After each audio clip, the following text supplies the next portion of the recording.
Iran போரால எண்ணெய் வர்த்தகம் முடங்கி போயிருக்கு. கச்சா எண்ணெய் விலை பயமுறுத்திக்கிட்டு இருக்கு. இந்த போரால இந்தியா முழுக்க சிலிண்டர்கள் தட்டுப்பாடு பெரும் புயலை கிளப்பியிருக்கு. இதுக்கு முன்னாடி ஈரான் போரை பத்தி எல்லாம் பேசாத நம்ம அம்மாக்கள் கூட சிலிண்டர் பயத்தால இப்ப பேச ஆரம்பிச்சிருக்காங்க. அவசரமா சிலிண்டரை புக் பண்றாங்க. இது கட்டாயம் எல்லாருடைய வீடுகள்லையும் இப்ப நடந்துகிட்டு இருக்கக்கூடிய விஷயமா இருக்கும். பக்கத்து வீடு, அத்தை வீடு, மாமா வீடெல்லாம் அலர்ட் பண்ணிக்கிட்டு இருக்கோம்.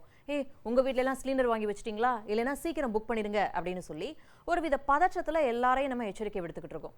வணிக சிலிண்டர் பற்றாக்குறையால பல உணவகங்கள் மூடப்பட்டிருக்கு. எல்பிஜின்னு அழைக்கப்படக்கூடிய திரவமயமாக்கப்பட்ட பெட்ரோலிய எரிவாயு மூலமா ஓடக்கூடிய ஆட்டோக்கள், எல்பிஜி கேஸ் நிலையங்கள் மூடப்படுறதால அந்த ஆட்டோக்கள் ஓட முடியாத நிலைக்கு தள்ளப்பட்டிருக்கு. சென்னை மாதிரியான அவசர கதியில இயங்கக்கூடிய நகரங்களுக்கு இந்த டீ கடைகள், உணவகங்கள், ஆட்டோக்கள் தான் தூண்கள் மாதிரி. ஆஃபீஸில் டென்ஷனா நேராக டீ கடைக்கு போய் ஒரு டீயை குடிச்சாதான் ரிலாக்ஸ் ஆகும். பெரும்பாலும் சென்னை மாதிரியான நகரங்களில் பேச்சுலர்ஸ் அதிகம் இருப்பாங்க. அவங்களுக்கு ஹோட்டல்கள் தான் கதி. ஆஃபீஸ், ஸ்கூல், காலேஜ் போகிறதுக்கு ஆட்டோக்களுடைய பங்கும் ரொம்ப முக்கியம். இன்னொரு முக்கியமான விஷயம், நம்ம வீட்டு பிள்ளைங்க ஸ்கூல், காலேஜ்லாம் வெளியூர்களில் படிக்க வைக்கிறோம் அப்படின்னா விடுதிகளில் தான் தங்க வச்சிருப்போம். அங்கே சிலிண்டர் ஒருவேளை தீந்து போனால் நம்ம பிள்ளைங்களுக்கு உணவு விநியோகமும் பாதிக்கப்படும், கல்வியும் பாதிக்கப்படக்கூடிய சூழல் உருவாகும். ஆக ஈரானில் நடக்கக்கூடிய போர் நம்ம டீ கடை வரைக்கும் பாதிப்பை ஏற்படுத்துது. எதனால இதெல்லாம்? இந்த எண்ணெயால. பெட்ரோல், டீசல் விலை குறித்த பயமும் அப்பப்ப கண் முன்னாடி வந்துட்டு போகுது. எரிவாயு, எரிபொருள் இந்த ரெண்டும் எந்த அளவுக்கு முக்கியம் அப்படிங்கிறத இந்த ஈரான் போர் நமக்கு உணர்த்திருச்சு. இனி அடி வாங்குறதுக்கு என் உடம்புல தெம்பில்ல அப்படின்னு சொல்ற அளவு நம்ம சூழ்நிலை அந்தரத்துல ஊசலாடிக்கிட்டு இருக்கக்கூடிய இப்படிப்பட்ட சூழல்ல வங்கதேசத்துக்கு இந்தியா 5000 டன் டீசலை வழங்குறது மிகப்பெரிய பேசுபொருளாகி இருக்கு. பற்றி எரியும் ஈரான், பற்றாக்குறையில் சிலிண்டர்கள், பதற்றத்தில் மக்கள், எரியும் நெருப்பில் எண்ணெய் ஊற்றும் எண்ணெய் பிரச்சனை. நடக்கப் போவது என்ன? விரிவாக அலசலாம். இது தந்தி டிவியின் நியூஸ் டீப் டைவ். வழங்குவது நான் வினோதினி முத்துராமலிங்கம்.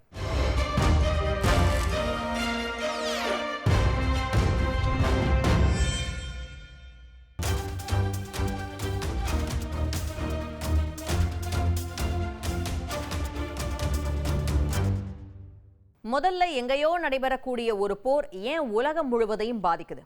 பெரும்பாலான நாடுகளுடைய பொருளாதாரத்தை இயக்கிறது எண்ணெய் தான். கார்களுக்கு பெட்ரோல் தேவை, விமானங்களுக்கு எரிபொருள் தேவை, கப்பல்கள், லாரிகள், தொழிற்சாலைகள், உரங்கள் இது எல்லாமே எண்ணெயை சார்ந்தது. அதனால எண்ணெய் விலை உயர்ந்தா பெரும்பாலான பொருட்களுடைய விலை தானாவே அதிகரிக்கும்.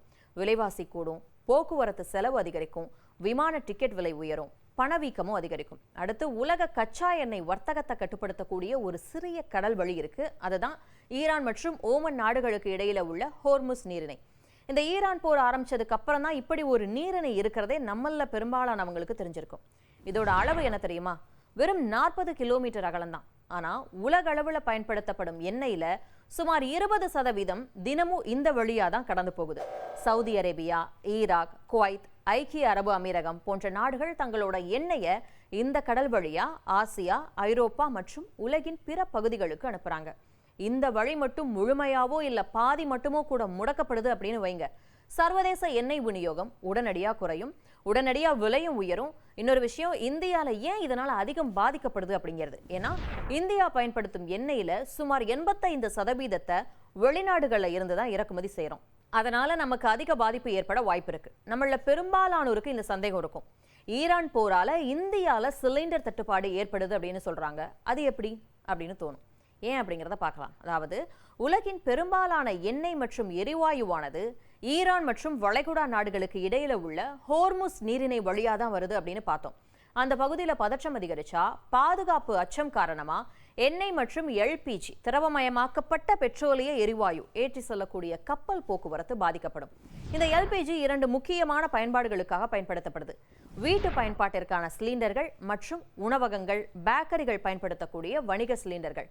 இந்தியா ஆண்டுக்கு சுமார் 3,13,00,000 டன் எல்பிஜியை பயன்படுத்துது. இதுல பெரும்பகுதி வீட்டு சமையலுக்கு தான் போகுது. மொத்த எல்பிஜி பயன்பாட்டுல சுமார் 87% வீட்டு சமையலுக்கு பயன்படுத்தப்படுது. மீதமுள்ள 13% மட்டும்தான் உணவகங்கள் மற்றும் பிற வணிக பயன்பாடுகளுக்காக பயன்படுத்தப்படுது.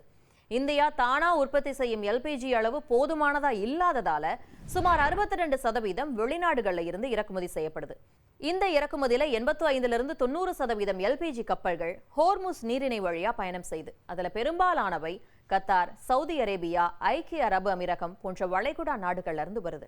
கப்பல்கள் தாமதமானா அல்லது கடல் வழிகள் பாதிக்கப்பட்டா இந்திய துறைமுகங்களுக்கு வரக்கூடிய எல்பிஜி விநியோகம் மந்தமாகும். இன்னொரு விஷயம், இப்படி சிலிண்டர் விநியோகம் தட்டுப்பாடு ஏற்பட்டா பொதுமக்கள் வீடுகளில் சமையலுக்கு பயன்படுத்தக்கூடிய சிலிண்டர்களை முதல்ல வழங்க அரசு நடவடிக்கை எடுக்கும்.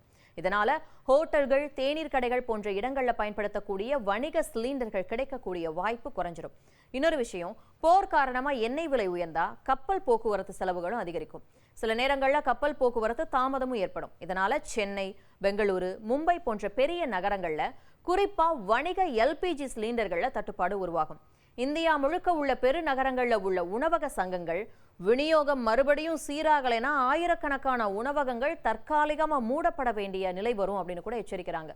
இதனுடைய தாக்கம் வேகமா பரவும். ஹோட்டல்னு சாதாரணமா சொல்லிடுறோம், ஆனா அது ஐடி அலுவலகங்கள்ல பணிபுரியக்கூடிய ஊழியர்கள், விடுதிகளில் தங்கியிருக்கக்கூடிய மாணவர்கள், மருத்துவமனைகளில் இருக்கக்கூடிய நோயாளிகள் மற்றும் உறவினர்கள், பயணிகள் போன்ற பலருக்கும் தினசரி உணவு இப்படிப்பட்ட உணவகங்கள்ல இருந்துதான் கிடைக்குது. இன்னொன்னு, பயத்துல மக்கள் அதிகமா முன்பதிவு செய்வாங்க. தேவையே இல்லை அப்படின்னாலும் எதிர்காலத்துல இல்லாம போயிருமோ அப்படிங்கிற பயத்துல சிலிண்டர்களை வாங்கி வைப்பாங்க. இது தட்டுப்பாடு அதிகரிக்கும்.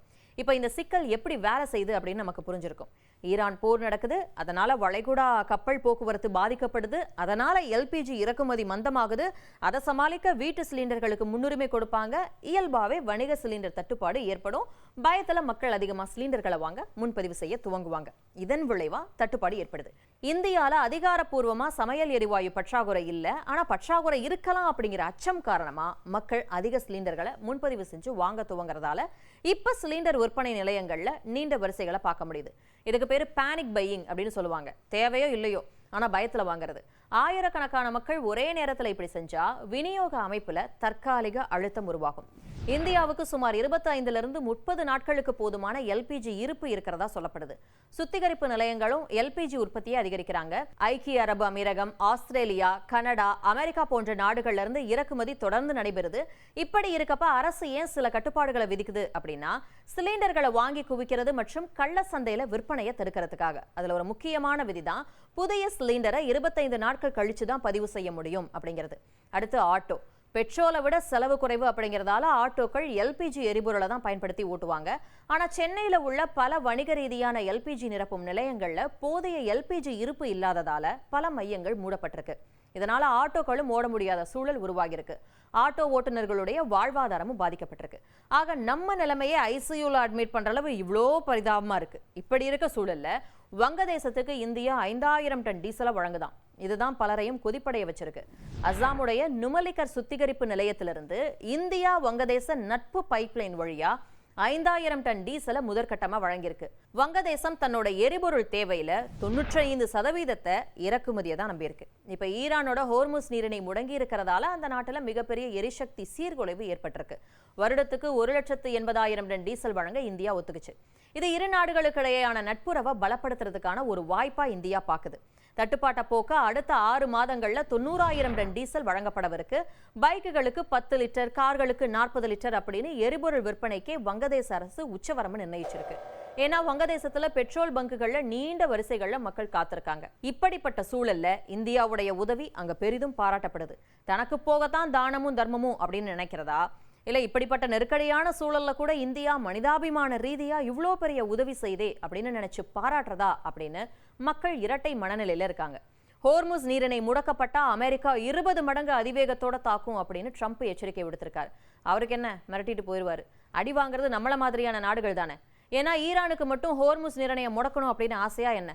அவரை நிறுத்த சொல், நான் நிறுத்துறேன் அப்படின்னு அமெரிக்காவும் இஸ்ரேலும் தாக்குதலை நிறுத்தினாதான் ஈரான் கட்டாயம் அந்த நீரிணையை விடுவிப்பாங்க. அந்த கடல் பாதை முழுமையா திறக்கப்பட்டாதான் எண்ணெய் விலை சீராகும். ஆனா இது தொடர்ந்து தடைபட்டாலோ அல்லது மோதல் மேலும் அதிகரிச்சாலோ எரிசக்தி விலைகள் மேலும் உயரும். உலக பொருளாதார பதற்றம் அதிகரிக்கும். பெட்ரோல், டீசல் விலை உயர்ந்து கண்ணீரை வரவழைக்கும். ஆக எரிபொருள், எரிவாயு தட்டுப்பாடு, விலை உயர்வு இதெல்லாம் எந்த அளவுக்கு ஈரான் கையில் இருக்கோ அதே அளவு பொறுப்பு அமெரிக்காவுக்கும் இஸ்ரேலுக்கும் கூட இருக்கு.